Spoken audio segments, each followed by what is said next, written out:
நீங்கள் தான் nomination free பாஸை ஜெயிச்சிட்டீங்க. அதே மாதிரி வந்து கேர்ள்ஸ் டீம் முன்னாடி ஆட்டம் போட்டு ஜூஸை குடிச்சு இந்த மாதிரி ஏகப்பட்ட விஷயங்கள்லாம் பண்ணீங்க. ஆமாம், அந்த குரூப் டிஸ்கஷனில் ஏன் சத்யாவும் ஜெஃப்ரியும் இல்லை? ஏன் அந்த 2 ஓட்டை வந்து கவுண்ட் பண்ணலை? இது யாரோட கேம் பிளே அப்படின்னு எனக்கு தெரியல. நீ கேர்ள்ஸ் டீம் வந்து ஒரு விஷயத்துக்காக வந்து சண்டை போட்டாங்க. அண்ட் இவங்க கொடுக்குற நிறையா டாஸ்க் வந்து ரொம்ப மார்க் பண்ணுற மாதிரி இருக்குது. அதே மாதிரி வந்து ஒரு 2 வாரம் முன்னாடி பவித்ராவெல்லாம் ஒரு மாதிரி தலையெல்லாம் நடக்க வச்சாங்க. அதெல்லாம் ஓரளவுக்கு கொஞ்சம் யோசிச்சு அவங்க டாஸ்க்கை கொடுக்கலாம். அண்ட் அதே மாதிரி இவங்க வந்து அதை அக்செப்ட் பண்ணல அப்படின்னா முத்து அங்கேருந்து வந்து உடனே அவங்க ஸ்போர்ட்டிவா இல்லை அப்படின்னு சொன்னீங்க. ஸ்போர்ட்டிவா இருக்குன்னா அப்போ நீங்கள் ஏன் உக் ஸ்டெப் போடுறதுக்கு அவ்வளோ வந்து ஸ்போர்ட்டிவா இல்லாமல் இருந்தீங்க முத்துக்குமரன்? அப்படி தான் எனக்கு கேட்க தோணுது.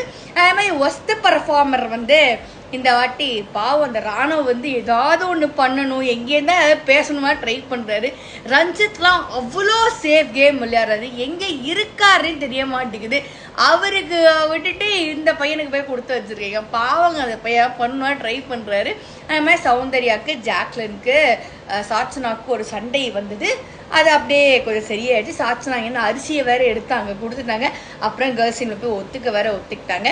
ஸோ அடுத்த வாரத்துக்கான கேப்டனில் வந்து விஷாலும் மஞ்சரியும் இருக்காங்க. யார் ஜெயிக்க போகிறாங்க அப்படின்னு தெரிய போகிறதுல. அண்ட் நாளைக்கு வந்து விஜய் சேதுபதியிட்ட எனக்கு கொஸ்டின் கேட்க போகிறாரு அப்படின்னு நான் வந்து அப்படியே யோசிச்சே இருக்கேன். ஸோ இன்னைக்கு எபிசோட் எப்படி நீங்கள் சொல்லுங்கள்.